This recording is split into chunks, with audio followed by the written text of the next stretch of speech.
Today, I'm delighted to welcome Ilya Bonic and Kate Bravery from Mercer to the Digital HR Leaders podcast. Kate, Ilya, welcome to the show. It's wonderful to have you on. Please, could you start by giving a brief introduction to yourselves and your roles at Mercer? And Ilya, I'll start with you. All right, thanks. So I get to lead the most exciting line of business at Mercer. It's the one that focuses on helping our clients and their people navigate that journey of twists and turns, ups and downs towards the future of work.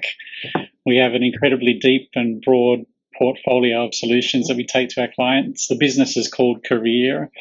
I get to work with my colleague, Kate Bravery. That's also a very exciting part of my role.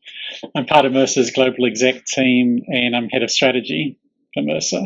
So little about me. Kate, what about you? Well, obviously now I get to work for the boss who's most excited about the talent agenda, so that gets me excited. I lead our talent advisory practice at Mercer that sits within Career, and I also have a role that sits across our career business, and that's looking after our knowledge management and our thought leadership, which is how I do a lot of the insights that you and I often chat about, David. But it also gives me a unique opportunity to look at how things like AI is impacting the workforce and our talent processes from an inside perspective, as well as the client work that we do, which is fun. That's great. Fun and terrifying. That's great. Thanks, both. And actually, regular listeners to the show, two of your colleagues who have been past guests are Jason Avabuk and Ravin Jesuthazen. So you said you had a great team, Ilya. You really do have a great team there with not just with Ravin, Jason and Kate, but that's three pretty impressive talent that you have there. Yeah, we do. Well, we're a large firm. We work with a lot of clients, and we have an ambition to shape the thinking in HR. David, I know you do that as well, and so we want to have the best talent in the business in ours working with our clients, and so you're aware of some of our capabilities, which is great. Yeah, definitely. Well, along with Kai Anderson, I'm just sticking the book up here for those listening, Work Different. You are the co-authors of Work Different, 10 Truths for Winning in the People Age. Please, could you Kate, start by providing our listeners with an overview of the book, maybe why you wrote it, and maybe some of the core concepts behind the 10 Truths as well. Yeah, absolutely. Well, I don't think it's going to come as any surprise to your listeners that the world of work hasn't been working as well as we'd like it to work over the last few years. And I think there's a couple of things that have happened lately that really have sort of underscored that. Most notably, the pandemic. I think we all took that opportunity to step back, reflect on how work was working for our own lives. And we certainly saw a real change in employee sentiment about what they wanted coming out of that period. And then, of course, ChatGPT has got us all thinking about how work could look different in the future of work. And so our book is really bookended by those two explosive events, because I think in that very short space of time, we've saw more change in people's attitudes to work and how people have responded to work than we have in the last 3 decades. So that's really what we're tackling. And, during that period, myself, Kai and Ilya, we're often talking about what are the things maybe we don't come off mute and say to our clients? What are the things that we're having private chats about that we think are the real truths of our age? And we thought it would be cool to put that down in paper. So we got thinking about why is this time different compared to any other time? And how are these forces changing the real truths that every business leader, HR professional, individual needs to pick up on? Because, talent's never been a premium. We're wanting new skills every day. The cost of talent is going up. Talent has more choices than ever before. AI is forcing us to say, what's the unique contribution of humans? And so because of that, we wanted to put them down. But it isn't just a book about us pontificating about what's not working. We also did a lot about what does the data really say makes a difference? And who are the companies that we've had the privilege to partner with that we think are doing things a bit differently? So there's a lot of examples there of people who are thinking different and working different.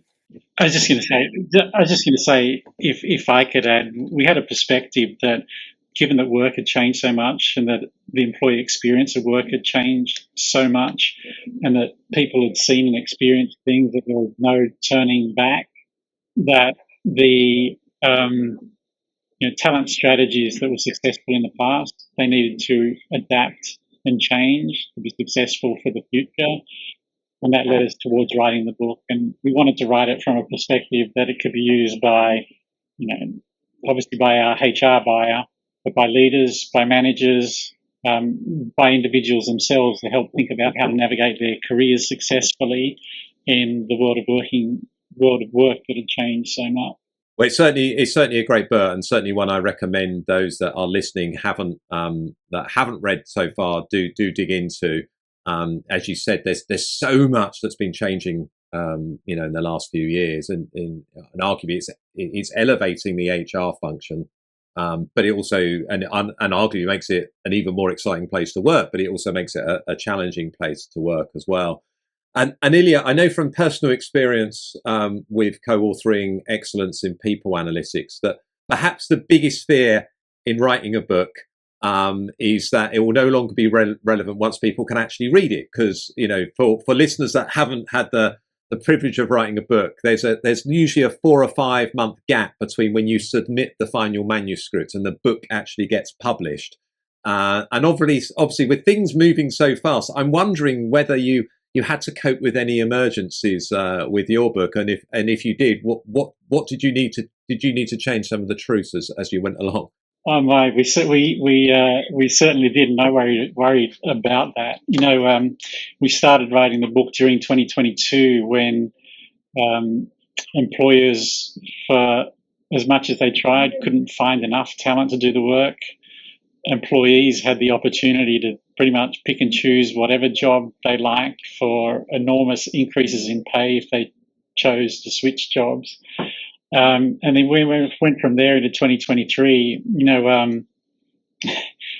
October, November 2023, I went into Google Trends. I don't know if you've used that before, but it's this app on Google where you can just type in any search term and it'll tell you how frequently it is being searched. And so I randomly typed in Great Resignation, and I guarantee you I was the only person in the world that day that had searched for the term. So that just shows you how quickly the world of work moved. We actually put our pens down on the book and ChatGPT was released, so it led us back to writing another chapter or two and revisiting. But to this day, one of the things we'll say is that the book remains relevant regardless of what economic cycle we go through, because there's an underpinning philosophy here that employers won't be successful without bringing their people along, and their people have different views around what they value about work and what they're looking for from employers than they've had before. And regardless of whether that economic cycle goes up or down, those views aren't going to change. And while we might take comfort today in the fact that our voluntary turnover rates have gone down, we also discovered during the last few years that concept, or the new term, of quiet quitting. Like, employees can hang on and not be as productive or make the contribution that we need to be, the contribution that we need them to make for our organisations to be successful. So essentially everything we've written in the book we feel remains relevant even today, given how much the economic environment has changed. Yeah, and it's interesting. I know at your book launch in London, Tanush Kaplasharami, the CHRO Standard Chartered, was speaking, and I think she referenced one of her trips out to Asia, and she'd had a group of younger employees, and she asked how many of them had side gigs, and it was quite a significant proportion. So I guess that links a little bit. So I mean, some of that, of course, is from a financial perspective, I guess people have got side gigs, but I guess it's also from an interest level as well. And if you're not being engaged at work, maybe you're going to check out, just do enough to get by, and then spend your time doing other things as well. It's much easier to do that in today's world than it was, when I was young. That's for sure. Yeah, it's interesting. That's right. So I was wondering, obviously, 10 truths. So this is probably one for each of you really here. Which of the truths have resonated the most with the HR leaders that you're working with? And Kate, I'll come to you first on that one. Yeah, actually, just responding to the previous question with Ilya, I do think that although what people essentially want out of work hasn't changed, but how they want it was. And a lot of these challenges about being able to do those side gigs and those other opportunities, we can now solve inside the business, which I think is a real step change since in the last few years. So HR leaders, press, there's probably three, and Ilya, you can see if you tell me if you've got similar findings, that I am asked about the most. I think the first one is, and it probably depends what your focus and interest is. Mercer has a big footprint in the rewards consulting space. So no surprise, the chapter on it doesn't pay to stay is the one that I think a lot of our clients were just a little shocked to kind of hear us come out with. Of course, they're relieved when we talk about, well, it's on the stay versus the leave ledger. And actually, you're doing a lot of these good stuff today. And also when we talk about, well, it's more about staying in the same role rather than moving around. And then we can link it to some of the stuff they're doing around skills. So I think that one was a bit of a shock. So we always get asked questions on that. We were just chatting before this call about the new rhythm of work, how we're all working from home, asynchronously, and different, across different temporal geographic boundaries. That chapter I don't get asked on, but I do get asked on the next chapter, which is trust and accountability is a team sport. Because how do we work together when we're working in different locations, different timelines? And that's definitely causing some tension. And I think that links to also more digital ways of working and how different generations and different partners want to work. So that one comes up a lot. And the third one won't surprise you at all, the one on AI. I think amplified intelligence is the one everybody wants to talk to. What's HR's role in that? What does that mean for the workforce? How can we embrace this next generation? And I think Ilya would agree with me that this really is about how humans work different, not necessarily about the tech that's coming in. But Ilya, I'd be also keen to hear, what are you asked about the most? I've got those, plus I'd add skills as the real currency of work. And I actually think the AI and the skills one are linked closely together because both of them point to the opportunity for organizations to build more agility into the way they operate, and that agility being critical to success in the future. So AI, from the perspective of being able to improve productivity and the effectiveness of work, and then skills. David, you mentioned our colleague Ravin earlier, who's written a number of books on this. The ability that the thinking that if we can get more granular with skills, it can improve the fluidity of our workforce and therefore the ability to move people to the work that needs to be done in a much more efficient way than most organisations are organised today. And they're the kind of forward-looking issues that our clients are really interested in. That's great. And we're actually, those listening at the moment, we're going to dig into the AI, the skills and the trust topics much deeper later in the conversation. But maybe last question on the truths for now. If you're writing the book today, or if you were doing a second edition today, maybe, and if you could each add one more truth, what would the 11th and 12th truth be? And Ilya, I'll start with you first this time. What goes around comes around. And the reason there was just back to the point of the business goes in cycles, but we can't take for granted that what works or doesn't work in one stage of the cycle is not going to be relevant next time. And I do feel like we're in a phase of business in many economies around the world where the pendulum in terms of balance of power, if it had swung toward the employee during or post-COVID, it's kind of swung back. But there's a risk if employers take advantage of that they'll just miss out on the next cycle. They'll see their talent leave. They'll see their talent not come back, and they'll miss out on the growth opportunity that's going to come when the economy turns in their favour. So what goes around comes around. I like that one. That's very good. And Kate? I like that too. Look, I agree with Ilya. I think the two biggest challenges that are facing us today is talent agility and people sustainability. And they're themes throughout the whole book. And we probably crammed a lot of that into the conclusion, especially with our conversations with AI there. But if I was really challenged to do one more that I think we didn't do justice, I would probably say there's no digital advantage without inspiring a data discipline. That sounds incredibly boring. We did work hard to make our chapters a little bit more we need to find something more catchy than that. We'll have to come up with something more catchy, but at least it does say what it is on the tin. So I'd be, so we'd have to work on yours as well. But I think the reason I would say that, and you've read our latest research on global talent trends. We talk a lot about how do we inspire that digital first culture, which I think really means a data appreciation culture as well.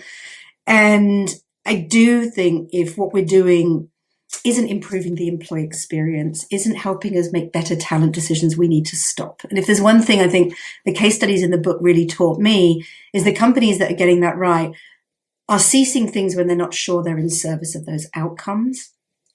And they're then looking at, do we need to reorganize HR? Do we need to be partnering more aggressively with our IT department? Do we need to hire in digital proponents that can lead the way? And I think that's really important. You mentioned Jason Everbrook, who had joined you before. He talks about minimal lovable products.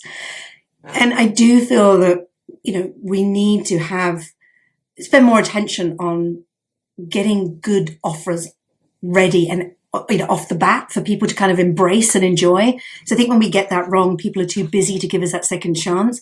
I also think with more scrutiny from the new AI laws that we have in Europe, or indeed the increased disclosure that we've got around pay equity, HR equity, knowing our data, being on top of our trends is what's going to make or break both our brand, our ability to attract that top talent, but also being able to intervene early and get the most out of AI and other innovations. So yes, I'd probably be nerdy and say it's about data discipline.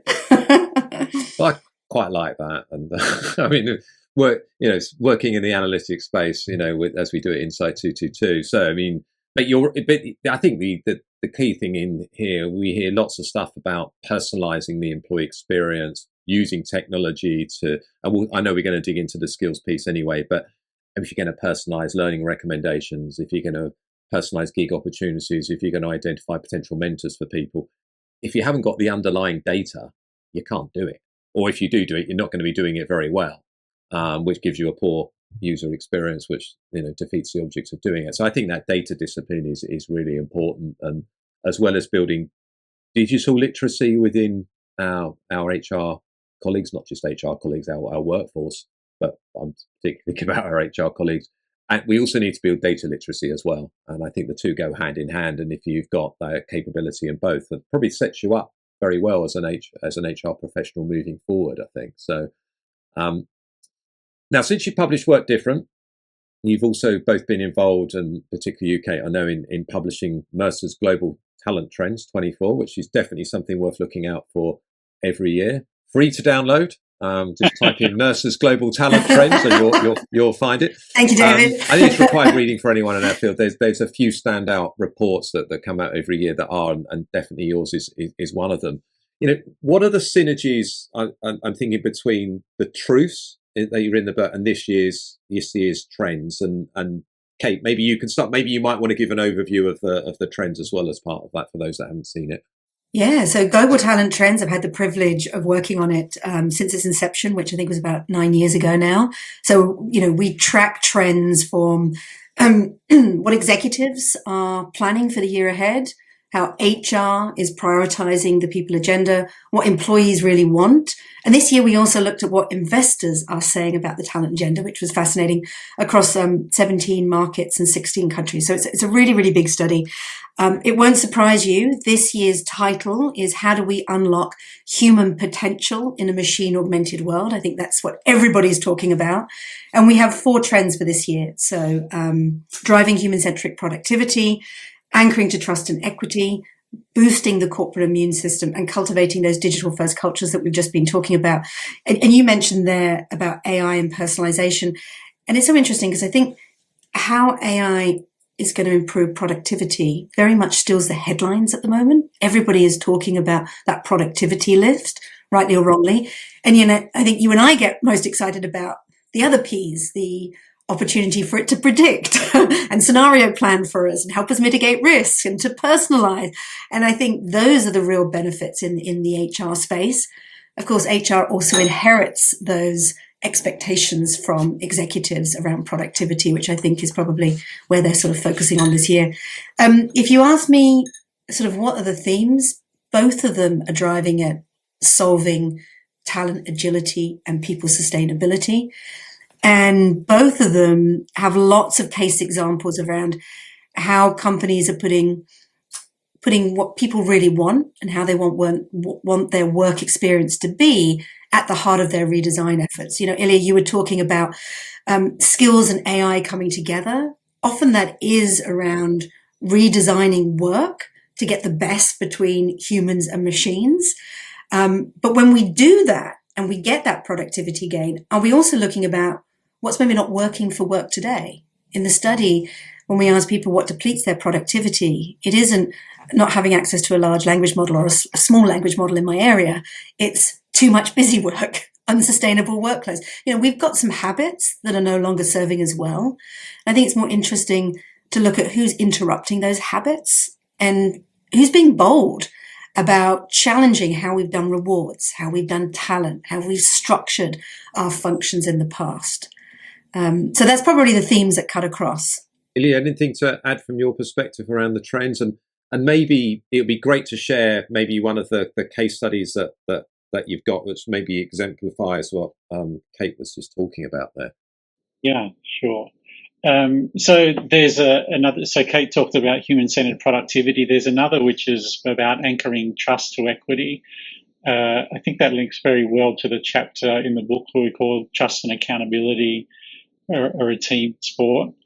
And I think it's also interesting to step back and think about the context of this report. We survey executives, and this year most of them, from a risk lens, are feeling that 2024 is a more risky business environment than, say, 2023, and it's influencing their view on everything. So when it comes to AI, you have some who are more optimistic and some pessimistic, and on the pessimistic side are thinking of looking for AI for efficiency versus, because I think we say like 2 in 5 executives reported that they're expecting 30% productivity gains through AI. And you can do that one of two ways, is like do the same amount of work with 70% of the workforce, right? Or do 130% of the work with your current workforce. Either way, it represents an opportunity. Then we move to this concept of trust and equity, and you realize that in a risky environment where there's probably more competition than ever, demand has maybe dropped from peaks of the last couple of years. You can't navigate that unless you bring your employees along. You can't have an agile organization. You can't adapt unless your employees are willing to do that and they trust the direction with which the organization is going. So we find through our research that things that erode trust, and some of you have heard or seen these things before, but broken promises, frequent organization changes, unfair and unequal treatment. And the unfair and unequal treatment, I think, is a fascinating one, because in the US, where I'm based, one of the big topics at the moment is transparency around pay. And what we've found is that employees place a higher priority and greater weight on actually transparency in pay than they do on competitiveness of pay, because it leads to a view on, I can trust my employer, intentions are right, we'll do the right things, I've got something to work with there in terms of trusting and building on it. And we find that those organizations that are more transparent around issues like pay are the ones that employees report that they thrive more, and the ones that report that they're willing to go and contribute that extra level of effort and energy required to be to be successful. And in the global talent trends, I think there's some good examples from the London Stock Exchange, how they're trying to get underneath some of those disparities and not just look at how do you close gaps today, but why do they occur in the first place? Is it due to the type of experiences different populations get early on? What can we do to be monitoring that at every stage in the organization so that you always know whether people are stagnating or progressing? And I think if you keep a handle on that, you can make sure that those pay disparities don't end up widening. And I think that's really important. I also really like the case study in there from Avery Dennison. We were talking about digital first cultures there. And I thought they were very brave in sort of saying, look, if we really want to enhance the employee experience, maybe we don't roll out the next bit of tech. Maybe what we actually do is look at how does HR today interacts with the different persona groups, which are completely different to as they were before. And if people want a connected up experience, how do we work with IT? And how do we stop measuring tickets and how quickly we respond to them? But did people have a fulfilling experience? Do they feel they were really listened to? Would they come back to us? Have we got the right balance of tech and touch? And I think that's a very different narrative to how we used to measure kind of HR's success a few years back. And I think that's pretty bold. Yeah. They're great examples. And I think that now leads on to the two topics which we kind of knew we were going to be talking about. I'm sure it's the same with you. Whenever I speak to the companies we work with at Insight 222 or Tender Conference, and we have People Analytics World in London last week, the two topics that always come up are AI and skills. So let's start with AI.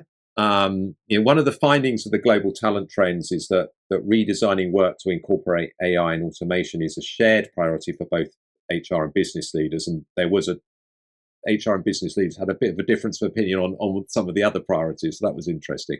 So with the increasing adoption of AI into the workforce, how do you see the role of HR evolving? We could cover the opportunities, the threats, the responsibilities maybe for HR. I think we have quite an interesting opportunity in HR to help the organization, but also think about HR programs that we deliver as well, perhaps. But I'll let the two of you talk to that. I think Ilya, you're gonna tackle this one first. Thank you. Let me kick off on that. Have you come across an AI called Perplexity AI? I haven't. No. It's a really cool search engine, if you can call it that, where you type in anything you're interested in, and it will pull together and summarize a consensus view of a number of articles. So it's a great research engine, and then it'll point you to those articles if you want to go to greater detail. And so I did a bit of research, and I typed into Perplexity AI. That's a question that went something along the lines of who's responsible for the AI agenda in most organizations. Not a single article pointed to HR. You've got a new role like Chief Artificial Intelligence Officer, like we had the Chief Digital Officer, or Chief Technology Officer, but not AI. And the reason I think that's important, actually quite stunning, is that the productivity gains that we talked about that executives see and are interested in, they're not actually going to come from the technology alone. They're going to come from the workforce adopting and utilizing that technology, right? And it's generalized intelligence. So it's how the people utilize and apply it in their day-to-day work. And so going forward, I think there's going to be a much greater role for HR to help provide input or even drive the agenda of the adoption of AI, to help build a culture of AI within organizations so that employees, so that the workforce is taking full advantage of it. That's just at a general level. Another point, and then maybe more detail, is we see the role of HR migrating from some of the transactional work, and AI will help improve efficiencies for HR, but into the more important work which Kate touched on, which is around work redesign. because we know, aside from the general productivity improvements that can be gained, by working out how to augment different aspects of people's work with AI, we'll get advantage to the individual employee, we'll also get advantage to the organisation. And so there, maybe, Kate, I'll just hand over to you, and if you'd like to talk a little more about AI in work design and what we see there. Yeah, I think the good thing is we now have new challenges on the horizon, but AI is also helping us with those challenges. So whether it is AI being used in our strategic workforce planning to help us scenario plan and better predict future workforce needs, whether it is AI skills intelligence platforms giving us skills lens to that so we can get away from just headcount planning to actually skills planning, or indeed whether it is using AI to actually redesign the work of the future so we can more successfully make the transition. I think that's all really, really exciting. Yeah, actually, you opened up this question by saying, how does HR need to work with the CEO? I think the importance for the whole C-suite to work together has never been bigger. The chief digital officer, the chief transformation, chief risk officer, I think is really important. And I don't, I'm happy to say quite openly, I don't think that's happening anywhere near the level that it needs to be. And Ilya, you won't have seen this, but there's a bit of research, and we haven't released it yet, that has just been done by some of our colleagues that came through the LeapGen acquisition. And they just did a study of what are the organizations where there is higher adoption of using generative AI? And what they found is that if executives are constantly talking about the positive opportunities of using AI, it's 50% more likely the workforce will use the tools. If CHROs do it, it's 70% more likely. And I thought that was just fascinating. And I was just bursting at the seams, so I was going to share it with you today. But I do think there's a really big difference in whether executives are talking about this, not just the chief digital officer, the chief transformation officer. And this is about a new way of the workforce working. So I'm not surprised that the HR voice is carrying further. And I think that's a really good lesson for us all to take away today. And I think what's going to be required of that HR voice is going to change. As we move from embracing one large language model externally or internally to maybe, 13 or 14 more small language models that are more domain specific for whatever area that we're working on. How do we help people navigate that? How do we ensure that they retain that growth mindset to keep learning those? We've got some challenges on that at the moment. And then how is HR role modeling the way by using some of these opportunities and talking about them? Ilya, you've been very vocal at Mercer, if you don't mind me saying, on encouraging everyone to use it really early on. And it's only now just paying dividends because it took a long time. But I do think, any senior leader has a role to play on that, especially HR. I think you caught something really important there, Kate, that role modelling by executives, the CHROs, that's an amazing statistic, the 70% of the CHROs doing it. I can tell you I've seen lots of Ilya's PowerPoint presentations, which I think has got Midjourney all over them. It's very powerful when you see that modelling. No, it is. It is. David, maybe share with you. Mercer is part of Marsh & McLennan. We have about 90,000 people around the world. We're one of the Fortune 500 companies, and one of the advantages that we have in being a HR consulting company within this firm is we get to work with corporate HR ourselves. And we have a very close and open relationship. And the thing for us is, like, as a professional service firm, we feel like adopting AI is crucial to our competitive future. And so we have our Chief Technology Officer and our Chief People Officer working hand in hand. Pretty much every communication, every interaction, every town hall, they're there hand in hand, driving and modelling the use of AI across the organisation, and it's making an enormous difference. Yeah, that makes a lot of sense, because I think, as you said, Kate, how work gets done, how work's designed is clearly being impacted and will be impacted more as we move forward, and that then lends itself into the whole workforce planning piece, doesn't it? Then you've got the build, buy, bot, borrow, whatever it is, And actually, you need to understand that. And that's where HR can play a leading role in helping the organization transform and get ready for this. And then the whole upskilling piece, is so important, and reskilling, upskilling, whatever. It's so important. So for HR not to be involved, you would think that organizations are really missing a trick there. So I think it's incumbent on CEOs a little bit to involve their CHRO and the HR function, but it's probably also incumbent on the CHRO and the HR function to step up a bit and get involved in this, and not, get involved, be a voice in the voice on this conversation, and not just be a recipient of it. So, which is, can be a challenge sometimes. I also think the type of questions we're now getting with AI sit really well with the HR skill set, particularly on ethical AI. Who do you want making decisions on that and governing how it's used and how it's not used? As you start to monitor the risk on use case, how are we doing that? Are we going to be monitoring people's prompts? Are we going to be talking about their chat? I mean, there's a whole range of different ethical questions we weren't even talking about 6 months ago. And I do think HR's background in measuring adverse impact, being the voice of different employee groups and monitoring usage in different ways is really positions them well to be the custodians of that piece. So I also think there's a really important reason for HR to be leading some of these conversations. And then arguably AI also helps HR become more strategic, because potentially we can get away some of the repetitive tasks and automate those. And I know you've done some research on that.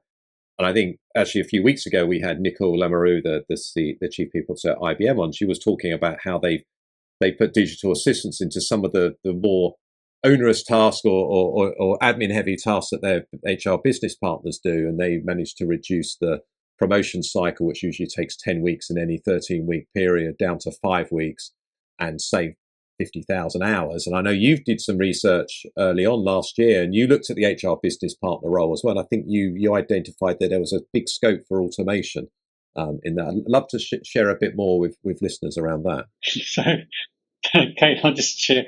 I think this is funny because I didn't believe it when we found out. The number one place that our clients go to with AI is in writing job descriptions. And it sounds very simple and like, why would you go there? But it underpins so much of what we do, right? You can't create a job requisition in any HRIS system without a job description. You can't move down the path of anything that's skills-based without a job description that's calling out the kind of capabilities. And it's fascinating to see that is one of the areas that organizations are really focused on. Just simple, but you know how many hours go into that kind of work. Yeah, we all dread it as well. I think it's But I also think AI is giving us the opportunity to look at how can we use them for other parts of that task, whether it is looking at how do we match skills to jobs so that we can build out our skills taxonomy, or how can we use AI to make inferences about the skills people have, or nudge them if you've got these 2 or 3 other skills, you'll be well positioned for 2 other sort of jobs in the future. And the more and more I think companies are bringing AI or thinking intentionally about what jobs of the future look like, they're recognizing that digital maturity journey needs to be matched with the skills maturity journey, because if you're not building the skills that's needed for people to move into those higher order roles, I think we've got a real risk there. And on the workforce in general, our data shows that about 34% of everybody's current tasks could be automated. And that's a staggering productivity gain, but also I think just gives that opportunity to do more interesting and exciting work. I think in the HR function, we've still got so many Excel spreadsheet and different platforms. When you want to answer a really interesting question, I've got an exciting job for someone here in London. I want someone who's got experience, working in Hong Kong, knows R and has worked on a large scale transformation before. I should be able to find that. But, I've got to go to 3 or 4 places for that, especially if I also want to target talent that because of a few indicators is at risk of leaving in the next 6 months. I think as we start to embrace conversational AI and we start to have AI going across our platforms, some of the clunky tech or the desperate systems that are occupying our time today will fade into the background. I'm certainly waiting for that. And that probably lends into the second topic that we all hear a lot about, skills. I mean, I think earlier you said how AI can complement the whole skills-based approach that many companies are on at the moment. Now, I think it's fair to say that many companies are struggling to get to grips with skills. I mean, it is a big change. I think Ravin says, you're basically ripping up 100 years of how we've done HR. So this is a big endeavor. And we need to make sure that it's linked to what we're trying to achieve as businesses, of course. I know you've done a lot of work at Mercer around the whole skills, the skills journey. And what are you seeing with regards to skills? And what guidance would you offer to companies that want to move forward with a skills-based approach? And do you have any case studies that you can share with listeners as well? I think, Kate, you're going to start on that one. Yeah, why don't I kick off on that? All right, so we've been talking skills for quite a while now. And every year we have been auditing, what skills are most in demand, what's the size of your skills gap. And if you think back over the previous year, what was most effective in closing your skills gap? And since I started asking the question, every year it's giving the problem to talent acquisition. If we can hire the skills in, it's the quickest, fastest way to solve the problem. This year we saw it changed. Pretty much every market, the top strategy that helped them close their skills gap was actually incentivizing their people to build new skills. The third one was actually paying for skills, having a pay for skills component in your compensation. And I think the fourth one was being really clear about what are the skills we will pay a premium for in the world. Now, because of Mercer's expertise, we've been talking about the opportunities of getting on the pay for skills agenda for quite a while now, but it was never right at the top of the list. So I think that shows a real step change in maturity. We also saw more organizations bringing in AI-driven skills intelligence platforms to understand what skills that we've got today.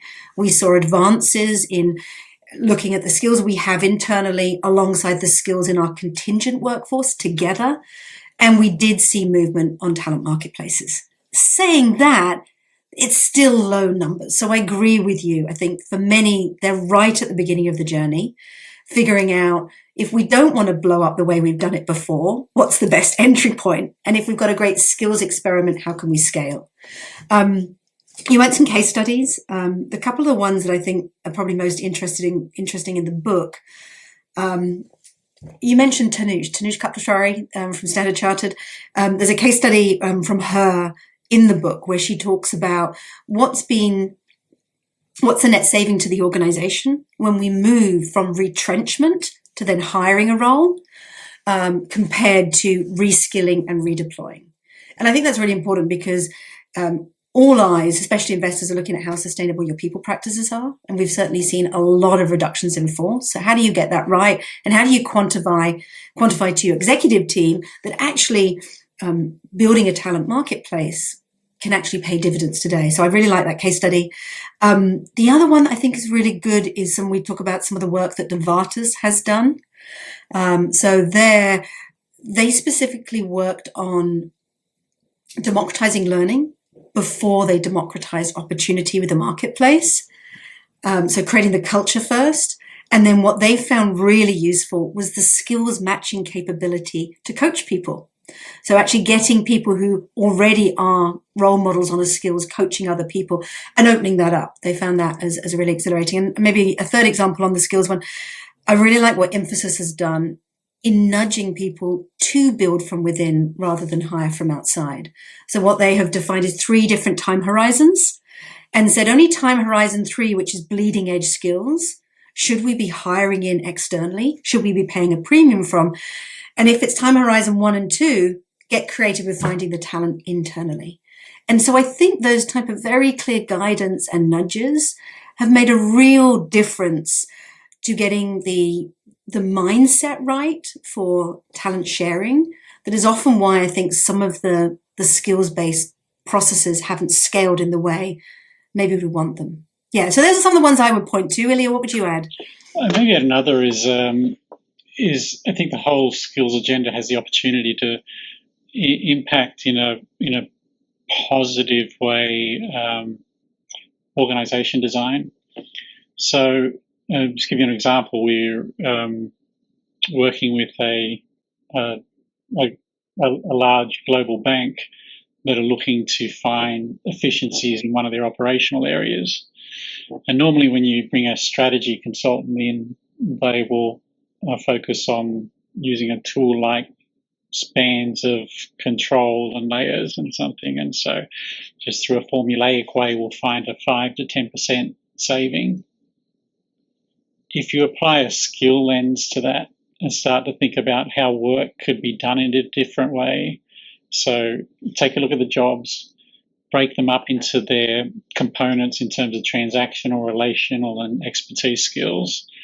Start to think about what aspects of different roles can be automated for the transactional, what could be enhanced with AI, and then reconstitute those jobs.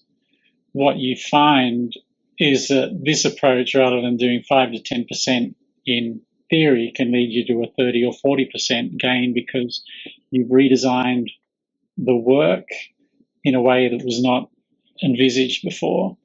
And when you go into that detail of skills required to do the work and starting to think about, I can create a different role using different kinds of skills, it creates all kinds of new possibilities. And the way you've explained it, Ilya, is that potentially has much more of an impact on top line than the traditional spans and layers, which really has an impact mostly on bottom line. And then for the employee experience, the more we can articulate the skills required to be successful, the more transparent we can be with colleagues around what skills are going to be in demand in the future and which ones might be fading away.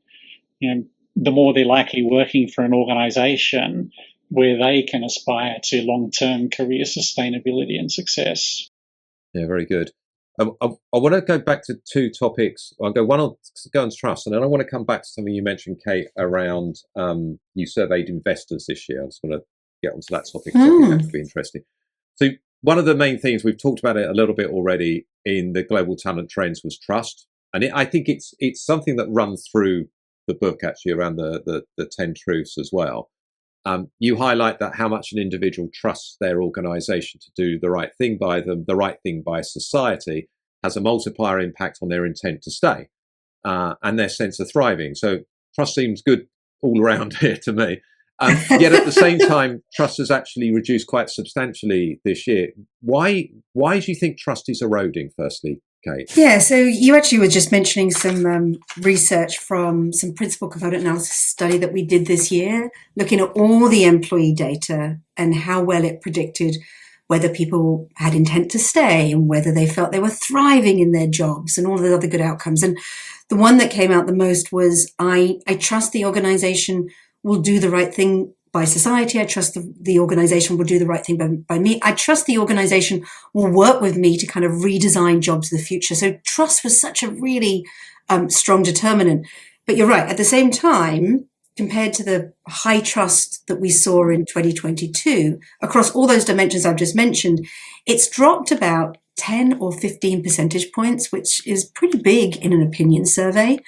And some of the reasons that people cite for that are, unmet or broken promises, particularly around pay and promotion, flip-flopping on decisions around things such as flexible working, people having perceptions that the deal they're getting is not equitable to someone else. So maybe new hires are getting a better deal, or contingent workers are getting a better deal, or other inequities. And they seem to have just really eaten away at people, which I think means that we've just got to work harder to bring in that transparency, because I think that transparency does engender trust. I also think it's really important for individuals to be part of some of the design changes you've just heard Ilya talking about. So they don't feel that these new ways of working is being imposed on them, but that how they believe work could be done differently is being considered. So I think that's what we're seeing in the data. But it is something that I think we need to tackle head on. And part of the challenge is how much flexibility people want, their aspirations around pay, what experiences they're prepared to take. It's constantly changing. So managers need to be equipped to have that conversation on an ongoing basis. And I think back to that point that some of our once a year talent processes are no longer fit for purpose, I think some of that isn't necessarily helping. And it sounds as well, Kate, doing things with employees rather than to them, is a good way of building and engendering trust. And Ilya, I'm just wondering, any other thoughts about how we can maybe build that trust back up again? Do we need to go back to some of the good practices maybe that companies were doing during the pandemic, where they seem to put employees first? Yeah, well, I think actually that's also part of the reason that trust has declined. So you think about maybe different economic circumstances, and certainly in the press that I get exposed to, there's more headlines around organisations reducing headcount than adding headcount. We've had the whole back and forth around return to work. So if employees had exposure to flexibility, I think majority still have a lot of flexibility now, just less than they had before, and maybe not as much as they feel they could have. And just in that, there was a time when they were trusted to do the work and take the initiative in those flexible working environments, perhaps more so than they feel now. So to build trust up again, big picture wise, the focus on purpose and belonging is important. Command and control doesn't work anymore. We write about that. Transparency is really important. The concept of psychological safety becomes important. And then there's another trend in talent trends that Kate, was it the corporate immune system? So work's much more stressful than it's ever been. So what are organisations doing to improve the employee experience, focus on the health and wellness and the future of their workforce beyond potentially just the short-term results? So I think there's some of the things to focus on. Yeah. At the same time, I'll say with the book, we try to balance both the employer and the employee perspective. And at the time of writing, there were three large organisations that had substantial problems because of, what we'd say, over trust, if that's a word. So remember the crypto organisation FTX? So a lot of trust placed in them by their investors that went south because of lack of accountability and visibility and transparency. We had Silicon Valley Bank, same issue, that went bankrupt for the same purpose. A lot of trust placed in this organisation, not enough transparency.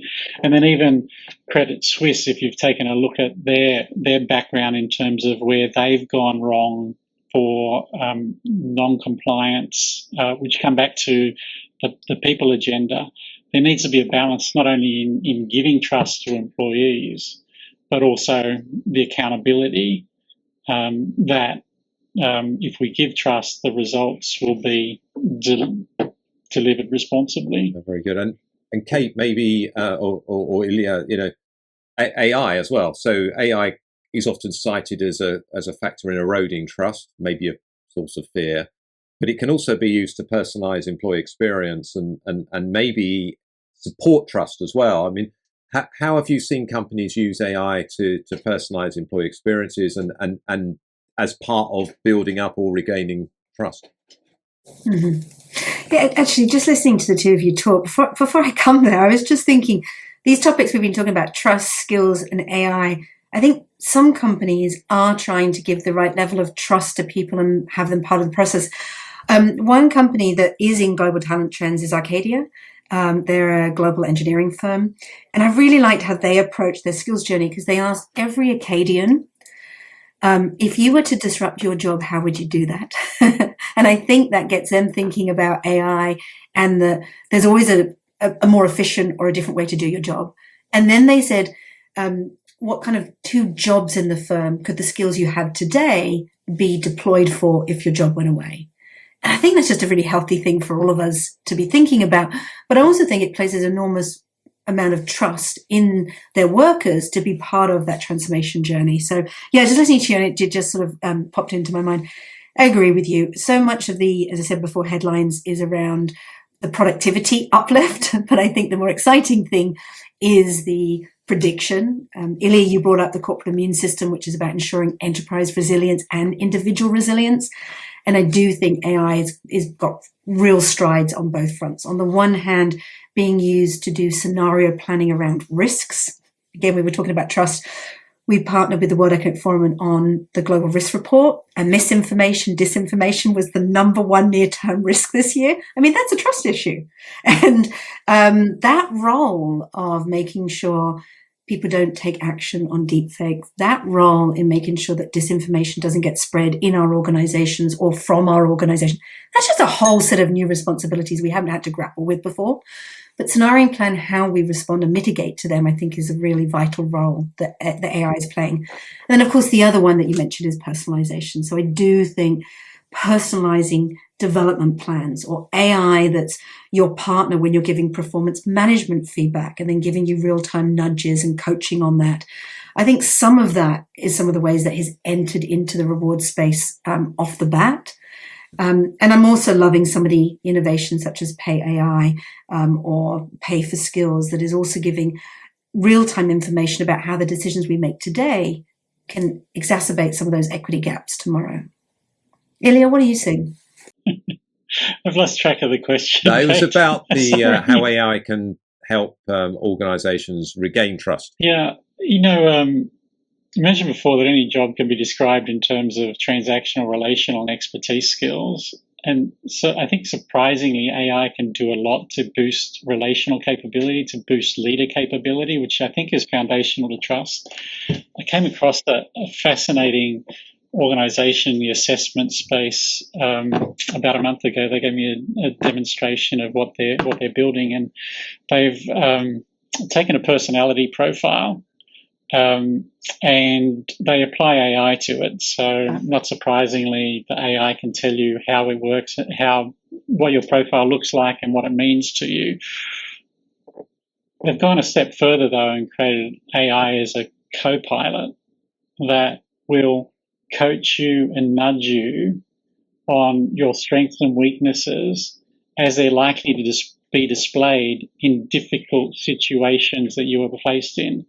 So it's almost in advance coaching you on how to deal with individual situations, or even in real time being a reference to be able to get you to have better outcomes from those interactions. Then the step further, which is kind of scary, I think, is that if it has profile of your team as well, it can coach you on how best to manage interactions, knowing someone else's profile and yours. So both where the interaction between the strengths and weaknesses that both or multiple parties come in, and you start to get a sense for AI can really help coach and nudge people to better behaviors for the right relational outcomes. Feel like I do think the assessment data is, I think that data we're now getting about our humans in our workforce is fascinating, because I think, you mentioned data. Assessment data used to always just be kind of big five personality or cognitive and potential. And now the data we're getting on our people is what is their risk awareness? What is their ability to bolster their own resilience? How are they doing on their digital well-being, their work well-being? Do they have old habits no longer serving them well? This, for me, who's a bit of an assessment nerd by background, is loving it, because I think these insights do allow us to make sure that different individuals can thrive in their current job, and also nudge us more aggressively when maybe they're ready for that next step. And that's, I think, a new role for managers, which I think is great. Back to your point around what's on that dashboard. Today it's about well-being. Today it's about style. But we're also adding some new things that I've never seen before, which I think can allow us to do that job person matching much better. I think we could probably talk all night, but it would be the longest episode of all time. So I'm gonna get to the the question of the series. So this is the one that everyone in this series will be answering. How can HR leaders use analytics to uncover and address the inclusivity gap? I think we already touched it probably earlier in this call. I think one of the most powerful tools we have is those internal labor maps. Being able to look at who's coming in to your organization at each level, who's leaving, and who's progressing or stagnating. If you can cut that by generations, if you can cut that by high performers, low performers, those with high tech skills, low tech skills, those in different parts of the world or background, I think we really start to have power over how does the decisions we make around talent management and reward management impact the workforce, and where do we need to have early indicators. I do think that that's phenomenally powerful, and it's been around for a while, but I'm always staggered by the fact that people don't know that map, and they don't know who's progressing, who's stagnating, and they don't know why. And I just think that's, a low tech baseline analytic we should all have. Secondly, we've talked about our own data hygiene. We now sit on so much really fascinating data about the people in our organization, being able to model what are the predictors of burnout. Burnout this year, I think 82% of people are at risk of burnout. What are the predictors of people feeling discriminated? 72% of people have seen age discrimination. We know some of that. We can be a lot more on the front foot in recognizing that before that becomes a challenge. So I'm excited about this sort of new world that we're ushering in. I think we've got old tools that are underutilized, and now we've got that opportunity to analyze big data in ways we've never been able to do before. I think the real trick is, how do we take action on that? And that requires a new level of leadership as well. Very good. Well, Kate, Ilya, I can't believe we come to the end of our conversation. I've really enjoyed it. I'll certainly be listening back to this one. Thanks again for sharing your research and insights with listeners of the Digital HR Leaders podcast. Please, can you let listeners know how they can follow you on social media, if you do social media, find out more about all the amazing work that you do at Mercer, and find out more about the book as well? I think both Ilya and I are on LinkedIn and X, so find us and follow us. That would be great. If you go to the Mercer website, we've got information on the book and all the different places you can get it. I know you can get it from Amazon and any other retailer as well. Also, you mentioned there Global Talent Trends. It's free to download. It's out now. It's on our site as well. Or just type it into Google. Never fails. There we go. I was going to say the same. LinkedIn, Mercer.com, and any search. David, thanks for having us. It's been really great to spend some time with you. Thank you very much. Yeah, a lot of fun. Enjoy the rest of your days, and look forward to seeing you both in person at some point, hopefully in the next few months. In this series, we will be speaking to a range of senior leaders who are pushing a data-driven and digital HR agenda. Make sure that you subscribe via your podcast app of choice and also via our YouTube channel for free and regular interviews with the digital HR leaders of the future.